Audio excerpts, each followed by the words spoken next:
Hello students, I am Kalpana Mishra and welcome back to my YouTube channel. Students, आज की इस video में हम करने जा रहे हैं class 8 science Punjab board term 2 का मॉल टेस्ट पेपर का सोल्यूशन।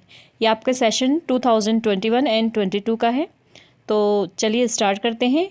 जो ये मॉल टेस्ट पेपर आपके जो है पंजाब बोर्ड की वेबसाइट पे दिया हुआ है, वहाँ से क्वेश्चन पेपर आपको मिल जाएगा। सॉल्यूशन मैंने यहाँ पे सॉल्व कर दिया। वैसे मेरे पास जो अभी मैं आपको बताऊँगी इसमें सॉल्यूशंस और क्वेश्चंस दोनों ही हैं, ठीक है। तो चलिए स्टार्ट करते हैं। Hello students, I am Kalpana Mishra and welcome back to my YouTube channel. Students, आज की इस वीडियो में हम करने जा रहे हैं क्लास 8 साइंस का मॉडल टेस्ट पेपर जो कि पंजाब बोर्ड ने अपलोड किया है अपने वेबसाइट पे। तो वहाँ पे क्वेश्चन पेपर से पूरा मैंने आपके लिए ये पूरा सॉल्यूशन तैयार किया है, ठीक है।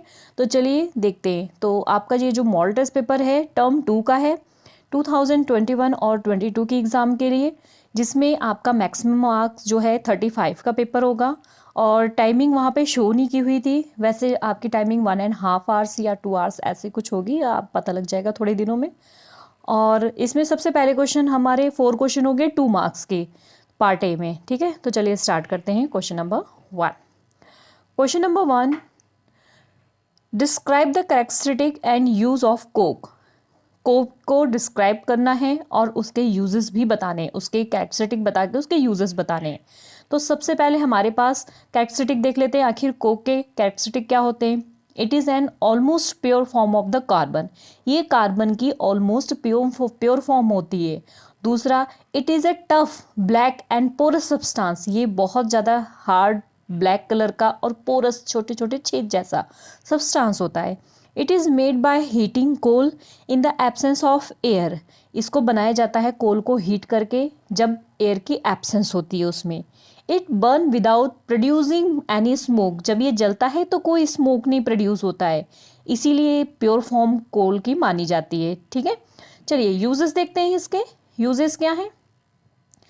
फर्स्ट है, Coke is used in manufacturing of the steel. Steel के मैन्युफैक्चरिंग में जो है कोक का यूज़ किया जाता है। It is used in the extraction of many metals. Metals को जब ज़मीन के नीचे से निकाला जाता है उसमें बहुत सारी इम्प्योरिटीज़ होती हैं, ठीक है। तो उन इम्प्योरिटीज़ को अलग करना, उनमें से मिनरल्स को अलग करना, सब कुछ इस प्रोसेस को एक्सट्रैक्शन बोलते हैं, ठीक है। तो इसका यूज़, कोक का यूज़ भी इसमें किया जाता है। And it is used as a fuel. Fuel में भी इसका यूज़ किया जाता है, ठीक है। चलिए नेक्स्ट क्वेश्चन देखें। Question number 2, list sources of noise pollution in your surrounding. आपके आसपास जो है लिस्ट बनानी है आपको, जो भी आपकी नॉइज पोल्यूशंस होती हैं। तो फर्स्ट, बर्स्टिंग ऑफ क्रैकर्स, पटाखों का फूटना। Second, loudness speaker at high volume. High volume पे जो है स्पीकर को चलाना। किचन अप्लायंसेस जैसे कि लाइक हैंड मिक्सचर, ठीक है, मिक्सचर वगैरह होते हैं ना, बहुत से अप्लायंसेस होते हैं जिसमें आवाज़ होती है। इलेक्ट्रॉनिक अप्लायंसेस जैसे लाइक टीवी, ठीक है। एंड बार्किंग ऑफ डॉग्स, जब कुत्ते भौंकते हैं, ठीक है। ये सारे क्या है, इससे हमारे आसपास जो है साउंड पोल्यूशन होती है। नेक्स्ट क्वेश्चन देखते हैं। Question number 3, prepare a list of the object around you that are electroplating. आपके आसपास जो भी ऑब्जेक्ट है इनको इलेक्ट्रोप्लेटिंग की जाती है, उनकी लिस्ट आपने बतानी है, ठीक है। तो देखते हैं। आंसर है पॉट्स ऑफ मेटल। मेटल के जो भी बर्तन होते हैं जैसे कि बाथ टब हो गया, बाथ टैप हो गया। ऑर्नामेंट्स जो आभूषण होते हैं। रिम ऑफ व्हीकल, व्हीकल की आप रिम्स देखते हैं ना, वो उसके ऊपर भी प्लेटिंग की होती है, ठीक है। और उसके handle bar of cycle, cycle के जो हैंडल बार्स होते हैं, मोटरसाइकिल के handle bars. Kitchen gas burner, bottom of cooking utensils, handle of door, tin, can, artificial jewellery item. Some object around us the electroplated. Electroplated का मतलब क्या होता है, एक मेटल पे दूसरे मेटल की लेयर चढ़ानी, ठीक है। जो मेटल एटमॉस्फेयर से जल्दी रिएक्शन कर लेती है वो खराब हो जाती है, तो उसके ऊपर ऐसे मेटल की परत चढ़ा दो, ऐसे मेटल की लेयर चढ़ा दो जिससे वो खराब ना हो, उसे क्या बोलते हैं, इलेक्ट्रोप्लेटेड, ठीक है। तो ये हमारे आसपास कुछ ऑब्जेक्ट्स हैं जिनको इलेक्ट्रोप्लेटिंग की जाती है, ठीक है। चलिए नेक्स्ट क्वेश्चन करें। Question number 4, name two object other than planet which are member of the solar system. आपको 2 ऑब्जेक्ट का नाम बताने हैं जो कि सोलर सिस्टम के अलावा मेंबर है। तो वो कौन से हैं, 2 ऐसे प्लैनेट बताने हैं जो मेंबर हैं सोलर सिस्टम, ठीक है। क्वेश्चन को ध्यान से समझना है और लिखना है answer. Name two object, 2 object के नाम बताना है। Then planet which are member of the solar system, जो कि प्लैनेट के अलावा सोलर सिस्टम के मेंबर्स हैं, वो कौन है? एस्ट्रॉइड्स और मेटियोर्स, ये भी मेंबर हैं किसके? सोलर सिस्टम के, प्लैनेट के अलावा। ठीक है, क्लियर, बहुत इजी है। नेक्स्ट क्वेश्चन हमारे आ गए हैं 3 मार्क्स के क्वेश्चन। 3 मार्क्स के आपके टोटल 5 क्वेश्चन आएंगे, जिसमें से आपको सारे के सारे करने हैं। ठीक है, तो चलिए स्टार्ट करते हैं। फर्स्ट क्वेश्चन है, Rana wants to buy shirt for summer. Rana को एक शर्ट खरीदनी है, किसके लिए? समर के लिए। Should he buy cotton shirt और shirt made from the synthetic material? Advice Rana giving your reason. अब राणा को आपने एडवाइस करना है कि वो कॉटन की शर्ट ले या फिर सिंथेटिक मटेरियल की ले, और साथ में आपने रीजन भी बताना है। ठीक है, तो Rana is advise to buy the cotton shirt for the summer season. Rana को हम क्या एडवाइस करेंगे कि वो समर के लिए कॉटन की शर्ट ले, because cotton absorb the sweat and the pores in the cotton allow easy evaporation and keep our body cool, whereas the synthetic fiber do not absorb the sweat and they are very uncomfortable of wear in summer। तो क्या होता है, cotton जो है एक तो sweat को बहुत अच्छे से एब्जॉर्ब करता है, उसमें पोर्स होते हैं, इसकी वजह से स्वेट क्या हो जाता है? इवेपोरेट हो जाता है, जिससे हमें कूलिंग महसूस होती है। वहीं अगर हम सिंथेटिक फाइबर यूज़ करते हैं तो वो स्वेट को एब्जॉर्ब नहीं करता है और हमें गर्मियों में अनकम्फर्टेबल यूज़ होता है। ठीक है, चलिए नेक्स्ट क्वेश्चन करते हैं। क्वेश्चन नंबर 2, ए पेंडुलम ऑसिलेटेड 40 टाइम्स। एक पेंडुलम जो है ऑसिलेट हो रहा है 40 टाइम। 40 टाइम ऑसिलेट मीन्स आगे पीछे आगे पीछे। कैसे? मान लो ये पेंडुलम है और ये अपने आगे पीछे ऐसे ऐसे हो रहा है। ठीक है, 40 टाइम हो रहा है, कितने सेकंड में? 4 सेकंड में। Find its time period and frequency. Time period और फ्रीक्वेंसी आपको पता करनी है। तो time period is define as the time required to complete one oscillation. Time period को अगर हम डिफाइन करें तो इसका मतलब क्या होता है? जितना ऑसिलेशन कंप्लीट करता है वो उसका टाइम पीरियड होता है। मीन्स इसको यहाँ से यहाँ, यहाँ से यहाँ जाने में जो टाइम लग रहा है वो उसका क्या होता है? Time period. ठीक है, फ्रीक्वेंसी को अगर हम डिफाइन करें तो क्या होता है? Number of oscillation per unit time. Frequency क्या होता है? एक यूनिट टाइम में जितनी बार ये क्या हुआ, आगे पीछे हुआ, उसको क्या बोलेंगे? फ्रीक्वेंसी। ठीक है, टाइम आपको दिया है 4 सेकेंड और ऑसिलेशन दिया है 40 सेकेंड। टाइम पीरियड का फॉर्मूला होता है time taken upon number of oscillation. Time taken हमारे पास 4 है, ऑसिलेशन हमारे पास 40 है। इसमें हमने इसको 40 से डिवाइड किया, इट मीन्स क्या हो जाएगा आपका? देखो यहाँ पर 1 आ जाएगा, यहाँ पर 10 आ जाएगा। ठीक है, अब 1 को अगर आप डिवाइड करोगे 10 से तो क्या आ जाएगा? 0। फिर यहाँ पर हमने 0 लगा दी, पॉइंट लगा के हमने यहाँ 1 लगाया, तो यहाँ पर 10 से ये डिवाइड हो गया, तो कितना आ गया? 0.1।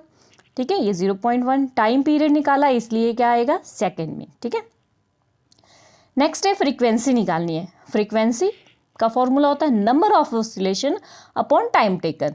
तो नंबर ऑफ ऑसिलेशन हमारे पास कितना है? 40। टाइम टेकन कितना था? 4। कैंसिल आउट होके कितना हो जाएगा यहाँ पर? 10। तो कितना आ जाएगा हमारा? 10 हर्ट्ज, क्योंकि हम फ्रीक्वेंसी निकाल रहे हैं तो उसकी यूनिट होती है हर्ट्ज, HZ उसको लिखते हैं। ठीक है, आई होप ये क्वेश्चन अच्छे से क्लियर हो गया। चलिए नेक्स्ट क्वेश्चन देखते हैं।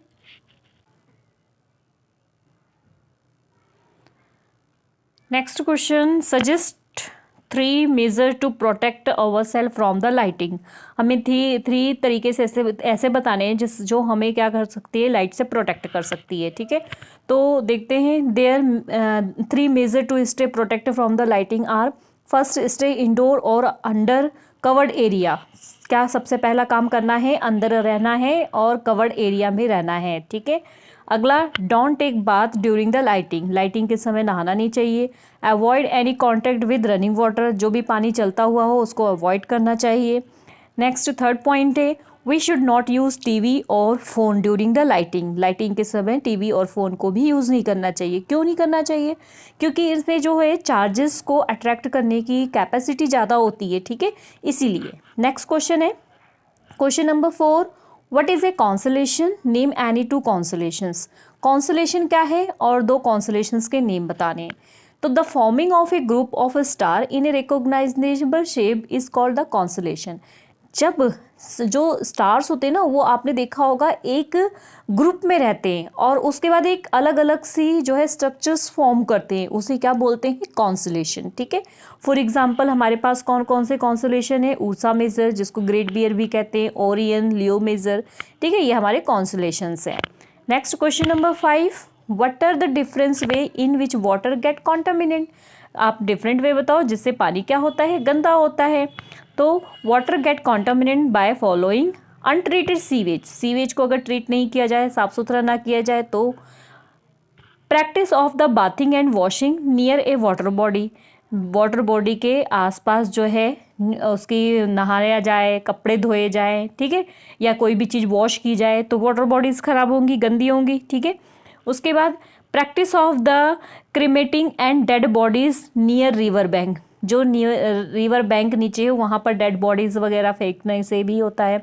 ऑयल स्पाइल, जो अगर तेल वगैरह फैक्ट्रियों से भी जाता है तो वो उससे भी वाटर जो है पोल्यूशन हो रहा है। Throwing chemical waste into the water, chemicals जो फैक्ट्रियों से केमिकल्स निकलते हैं उसको पानी में डालने से वेस्ट हो रहा है, मतलब पोल्यूशन हो रहा है।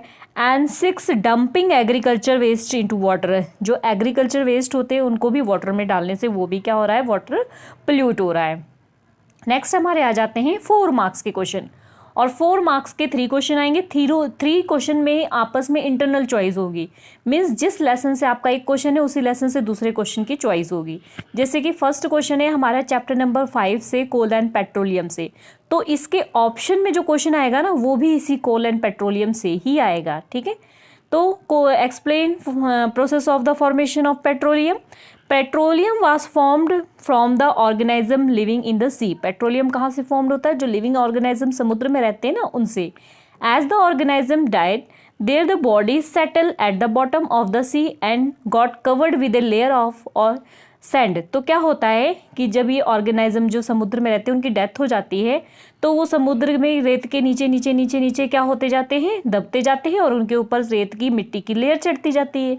फिर क्या होता है, ओवर मिलियंस ईयर, कम से कम मिलियंस ईयर के बाद एब्सेंस ऑफ एयर, वहाँ पर एयर की एब्सेंस हो जाती है, टेम्परेचर हाई हो जाता है, प्रेशर हाई हो जाता है, जिससे वो जो डेड ऑर्गेनिज्म थे वो किस में चेंज हो जाते हैं, पेट्रोलियम एंड नेचुरल गैस में चेंज हो जाते हैं। ठीक है, अब इसी की चॉइस में इसका क्वेश्चन है, describe how coal is formed from the dead vegetation, what is this process. बहुत इंपॉर्टेंट क्वेश्चन है ये दोनों।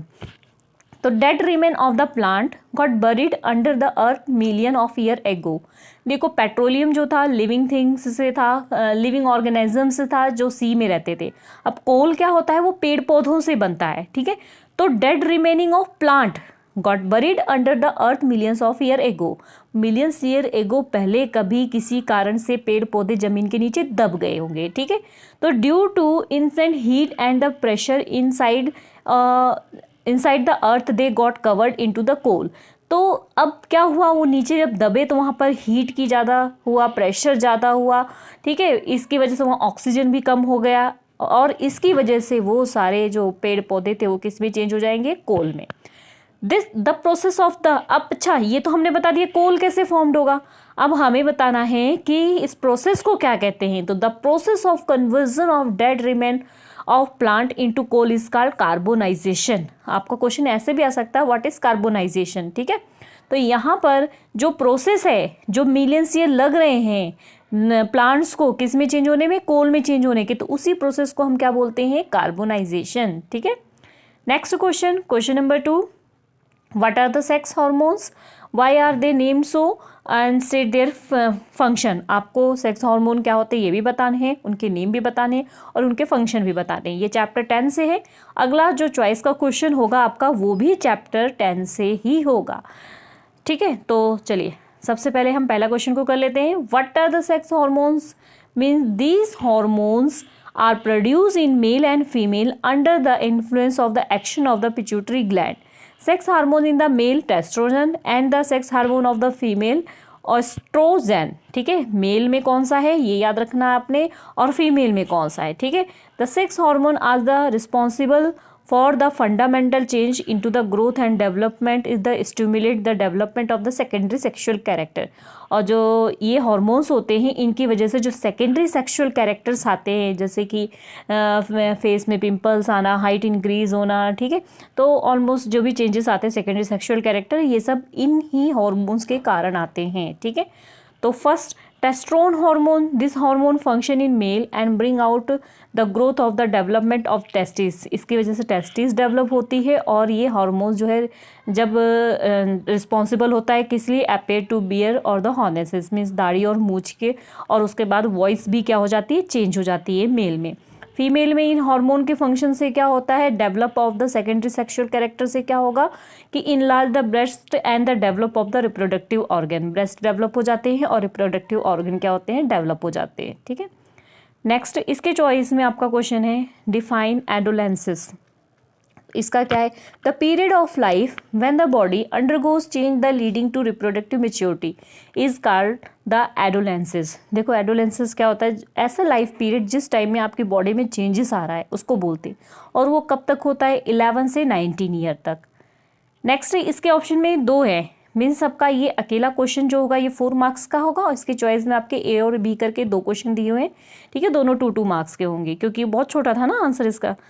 इसका बी है व्हाट इज मेंस्ट्रुएशन एक्सप्लेन। तो in female ova egg being to mature with the onset of the puberty, जब puberty का time होता है मीन्स 10 से 12 साल की जो एज स्टार्ट होती है उस टाइम क्या होता है, एग मेच्योर होना शुरू हो जाते हैं। फिर 1 egg get mature and it released by one of the ovary once is about 28 to 30 days। तो 28 से 30 दिन में जब एग मेच्योर हो जाता है तो इस टाइम में क्या होता है, जो यूट्रस की वॉल है वो थिक हो जाती है।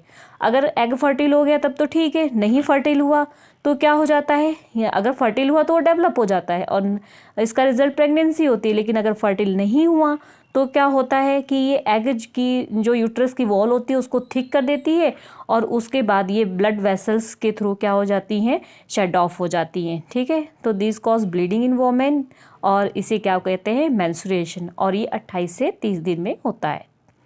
नेक्स्ट क्वेश्चन है क्वेश्चन नंबर 3 लॉन्ग क्वेश्चन का, the bulb does not glow in the setup, show in figure, list the possible reason, explain you.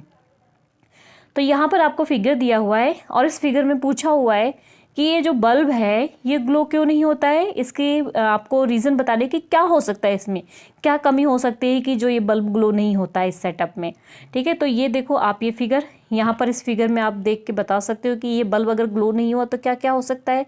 तो हम लिखते हैं कि द बल्ब में नॉट ग्लो, नहीं हो ग्लो हो सकता है। इसके पीछे चलो रीज़न क्या हो सकता है। फर्स्ट रीज़न हम लिखते हैं liquid in the beaker may be not conducting, जो हमने इसमें लिक्विड लिया हुआ है ये कंडक्टिंग नहीं होगा इसलिए नहीं हो रहा होगा। In such a case the electric current would not be able to pass the liquid, hence the circuit not be complete. इसका मतलब फिर करंट यहाँ से पास नहीं हो रहा है इसलिए वो क्या हो रहा है, सर्किट नहीं कंप्लीट हो रहा है। नेक्स्ट है the conductivity of the liquid may be very low, जो कंडक्टिविटी है लिक्विड की वो बहुत कम हो, उसमें करंट बहुत कम हो, जिसकी वजह से वीक होने की वजह से हीट नहीं हो पा रहा हो उसका बल्ब का फिलामेंट और बल्ब नहीं जल रहा है, ठीक है। अगर उसमें कंडक्टिविटी कम होगी, बल्ब का फिलामेंट हीट नहीं हो पा रहा है तो वो जल नहीं पा रहा होगा। बल्ब का फिलामेंट क्या होता है, फॉर एग्जाम्पल ये बल्ब है, बल्ब को आपने देखा होगा जलता है तो उसके बीच में एक ऐसी तार होती है, ठीक है, वो जलती है तो उसको फिलामेंट बोलते हैं। Next the battery may be exhausted and does not have the sufficient energy to generate electricity, या ये भी हो सकता है बैटरी की पावर खत्म हो चुकी है अब वो इलेक्ट्रिसिटी जनरेट नहीं कर पा रही है, ठीक है। नेक्स्ट है the bulb may be fuse, हो सकता है बल्ब ही फ्यूज हो सब कुछ सही है, या फिर हमने जो कनेक्शन किए हुए हैं उसमें कुछ लूज हो, ठीक है। अब इसी की चॉइस में अगला क्वेश्चन है आपका, in case of a fire before the fireman use the water hose they shut off the main electric supply और the area, explain why they do not. अगर फायर लग जाए, कहीं आग लग जाए तो फायरमैन को जो वाटर होज में जो पानी की पाइपें होती हैं तो इलेक्ट्रिक सप्लाई जो है उसकी बंद कर देता है, क्यों, उसको एक्सप्लेन करना है। तो water is a good conductor of electricity, ये आपको पता है ना।